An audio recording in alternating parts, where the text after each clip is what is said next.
Hotel کے کمرے میں سامان رکھنے، شاور لینے اور لباس تبدیل کرنے کے بعد ہم بمشکل پاکستان میں اپنے اہل خانہ کو بخیریت ماسکو آمد کی اطلاع ہی دے پائے تھے کہ گھڑی نے 4:45 بجا دیے اور 5 بجے ہمیں لابی میں پہنچنے کا حکم تھا۔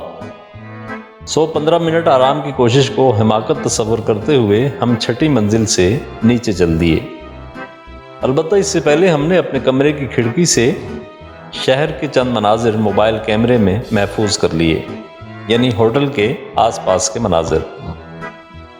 ہوٹل کے سامنے واقع سڑک اتنی کشادہ تھی کہ اس پر رن وے کا گمان ہوتا تھا۔ یہ شہر کا مرکزی علاقہ ہے جہاں قطار اندر قطار خوبصورت اور قداور عمارتیں استادہ ہیں۔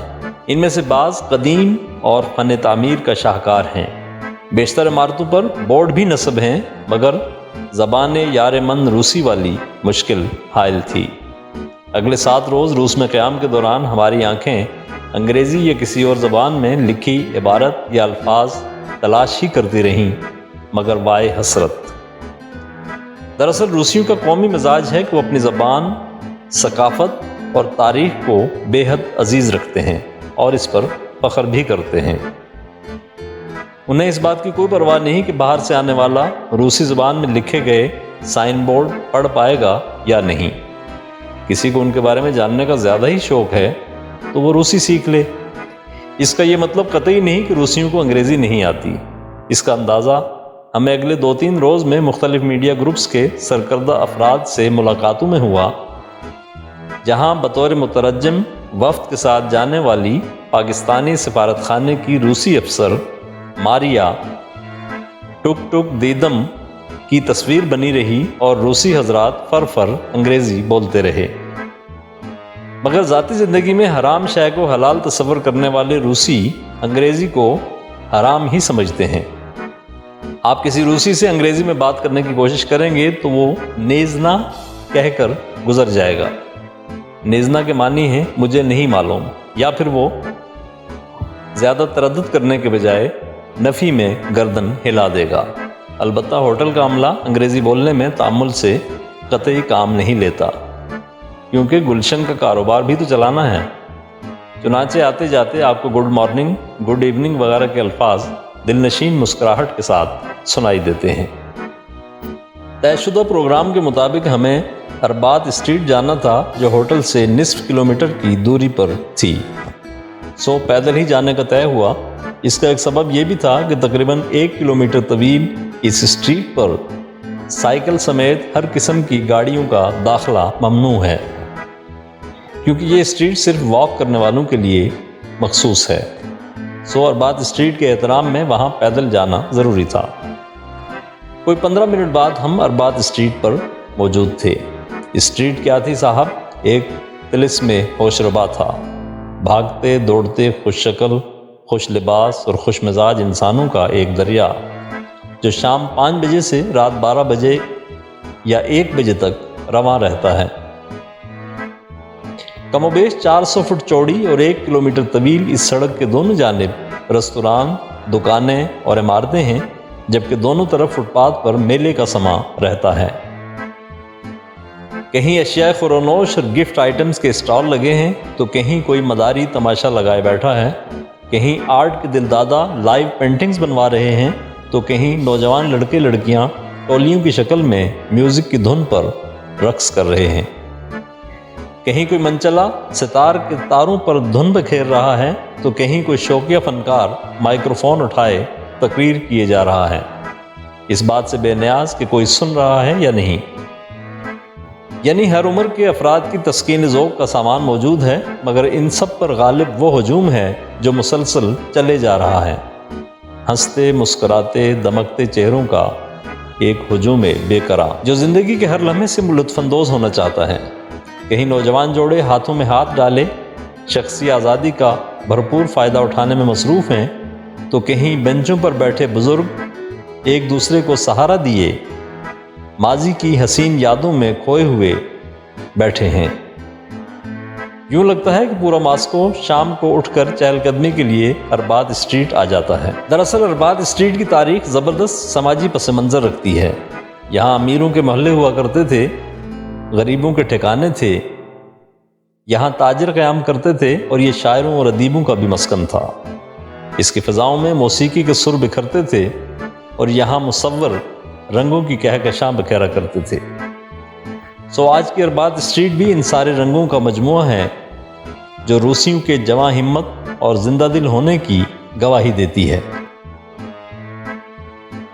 خواتین و حضرات، آپ جانتے ہیں کہ ٹین ایجرز کی اسکیٹنگ تو پاکستان میں بھی معمول کی بات ہے اور اس سے مصروف شاہراہوں کو بھی استثناء حاصل نہیں، مگر وہاں عالم یہ تھا کہ 50-55 برس کی دادی اور نانی امائیں بھی ای اسکوٹی یا ہاور بورڈ پر سپر سونک کی رفتار سے زمینی پرواز کرتی دکھائی دے رہی تھیں۔ اس عمر میں تو ہمارے ہاں کی کوئی خاتون ایسی حرکت کر بیٹھے تو یا تو اس کی کوئی ہڈی چٹک جائے گی یا پھر محلے والوں کے تانے مار ڈالیں گے۔ لیجیے صاحب، ہم ارباد اسٹریٹ پر چلے جا رہے ہیں اور ہر طرف دلچسپ اور خوشکن مناظر بکھرے پڑے ہیں۔ درمیان میں ایک اسٹال پر غیر معمولی رش دیکھ کر ہم نے جائزہ لیا تو معلوم ہوا کہ یہ پرانی کتابوں کا اسٹال ہے جس پر ہر عمر کے افراد موجود ہیں اور دھڑا دھڑ کتابیں خرید رہے ہیں۔ ہمیں بتایا گیا کہ موبائل ٹیکنالوجی کی ترقی نے جس طرح ہماری نوجوان نسل کو یرغمال بنا لیا ہے، ویسی صورتحال روس میں نہیں ہے۔ وہاں کی نوجوان نسل اب بھی کسی حد تک کتاب سے جڑی ہوئی ہے۔ یہ تو سب جانتے ہیں کہ روس ایک زمانے میں عالمی سطح پر ادب کا گہوارہ رہا ہے، جہاں ٹالسٹائی، دوستویسکی، الیگزینڈر پشکین جسے روسی شیکسپیئر بھی کہا جاتا ہے، چیخوف اور میکسم گورکی جیسے سینکڑوں شعراء آفاق، ادیب اور شاعر پیدا ہوتے رہے ہیں جن کی تحریروں نے پوری دنیا کے ادب پر گہرے اثرات مرتب کیے۔ روسی اپنے علمی اور ادبی ورثے کو اب بھی سینے سے لگائے ہوئے ہیں۔ وطن واپسی سے پہلے ماسکو کے ریڈ اسکوائر کے سامنے واقع جس زواگو ریسٹورنٹ پر ہم نے ناشتہ کیا، وہ عظیم روسی ادیب جان پاسٹرناک کے لازوال ناول ڈاکٹر زوارگو سے منسوب ہے، جس کے بعض کردار ہوٹل کے اندر مجسموں کی صورت موجود ہیں۔ اسی طرح دریا ماسکو کے کنارے واقع گورکی پارک عظیم روسی لکھاری اور ناول نگار میکسم گورکی کو خراج عقیدت پیش کرتا ہے۔ ارباد اسٹریٹ پر واک کرتے ہوئے ہم نے اپنے ایک ساتھی سے پوچھا، ایسا کیوں ہے کہ ہمارے یہاں پارکوں اور عوامی مقامات پر بھی مطمئن اور حشاش بشاش چہرے تلاش کرنے میں خاصی دقت پیش آتی ہے، مگر یہ روسی تو عجیب مخلوق ہیں، مست الست اور بے فکرے لوگ۔ ہمارے گائیڈ جو چلتے ہوئے کنکھیوں سے ہمیں دیکھ رہے تھے، ان کے کان ہماری طرف متوجہ تھے۔ وہ بولے، اس کا کریڈٹ پیوٹن حکومت کو جاتا ہے جس نے اپنے عوام کو ہر قسم کی فکر سے آزاد کر رکھا ہے۔ ملک کتنی بھی پابندیوں میں کیوں نہ جکڑا ہو، اس کی پرچھائیں بھی عوام پر پڑنے نہیں دی جاتی۔ ہر روسی شہری اگر 2 نہیں تو 1 گھر کا مالک ضرور ہے، اور یہ گھر حکومت کا فراہم کردہ ہے۔ صحت اور تعلیم مفت ہے، یوٹیلیٹی بلز برائے نام ہیں، فوڈ آئٹمز سستے ہیں۔ آپ کسی فوڈ اسٹریٹ چلے جائیں تو 50 روبل سے 1000 تک جس قسم کا کھانا کھانا چاہیں آپ کھا سکتے ہیں۔ روسیوں کا پسندیدہ مشروب یعنی ووڈکا پانی سے بھی سستا ہے۔ لے دے کر لباس رہ جاتا ہے جس پر خرچ کرنے کے لیے ہر روسی کے پاس خطیر رقم بچ جاتی ہے۔ یہی وجہ ہے کہ آپ کسی شاپنگ سینٹر پر چلے جائیں تو آپ کو لگے گا کہ سارا ماسکو یہیں امڑ آیا ہے۔ اور واقعی ماسکو کے 2 شاپنگ سینٹرز پر ہمارا جانا ہوا اور دونوں جگہ کھوے سے کھوا چل رہا تھا۔ ان میں سے ایک تو ریڈ اسکوائر پر واقع ماسکو کا قدیم ترین اور مشہور زمانہ گم شاپنگ مال تھا، جسے انگریزی میں یونیورسل کہا جاتا ہے۔ یہ مال روسی اور اطالوی مہارت اور فن تعمیر کا شاہکار ہے، جسے 1890 میں تعمیر کیا گیا تھا اور اس کی چھت بیضوی شکل میں شیشے کی بنی ہوئی تھی۔ اس کی راہداریوں میں قیمتی پتھر لگے ہوئے ہیں۔ شاپنگ سینٹر 2 حصوں میں تقسیم ہے اور دونوں حصے لوہے کے معلق پلوں سے جڑے ہوئے ہیں۔ ان پلوں پر ریستوران اور کافی شاپس بنی ہیں جو نچلی منزل سے بہت بھلی معلوم ہوتی ہیں۔ گم کے نام سے سابق سوویت یونین کے تمام بڑے شہروں میں ڈپارٹمنٹل اسٹورز قائم کیے گئے تھے، جن میں سے متعدد اب آزاد ریاستوں میں آتے ہیں۔ تاہم ان میں سے سب سے بڑا مال یہی ہے جو مشہور سیاحتی مرکز ریڈ اسکوائر کے سامنے واقع ہے۔ اس 3 منزلہ عمارت میں دنیا کے مہنگے ترین برانڈز کے شو روم موجود ہیں۔ یہاں موجود اشیاء کے پرائس ٹیگ تو ہم سب نے بڑی دلچسپی سے دیکھے، مگر قیمتیں دیکھ کر کسی کو بھی خریداری کی ہمت نہ ہوئی۔ البتہ ہمارے علاوہ سب لوگوں نے کیپیچینو نامی کافی مزے سے پی، یعنی چسکے لے لے کر پی تو ہم نے بھی لی، مگر اس کی ہر چسکی ہمارے لیے کسی امتحان سے کم نہ تھی، اور اس دوران ہمیں مسلسل پاکستان کی دودھ بتی کی یاد ستاتی رہی۔ روس میں قیام کے دوران چائے کا حصول ہمارے لیے مسلسل چیلنج بنا رہا۔ گرم پانی میں ٹی بیگ اور دودھ ملا کر چائے سے ملتا جلتا جو محلول ہم تیار کرتے تھے وہ ٹیبل پر آنے تک ٹھنڈا ہو جاتا تھا۔ البتہ کافی سے ملتی جلتی ایک چیز ہمیں وہاں قیام کے 7ویں روز کچھ سمجھ میں آئی، جسے کاکاؤ کہا جاتا ہے، مگر تب تک بہت دیر ہو چکی تھی۔ ہمیں بتایا گیا کہ ہمارے ہوٹل کے قریب واقع یورو شاپنگ مال پر کھڑکی توڑ قسم کی سیل لگی ہے، کیونکہ اس وقت سمر سیزن روانہ ہو رہا تھا۔ ہمیں ذاتی استعمال کے لیے 1-2 ٹی شرٹس لینا تھیں، سو ہم صحافی دوستوں فہد حسین اور حافظ طارق محمود کے ساتھ یورو مال پہنچے، مگر بعد از خرابی بسیار ایک آدھ پرفیوم کے سوا کچھ بھی خریدنے میں کامیابی نہ ہو سکی۔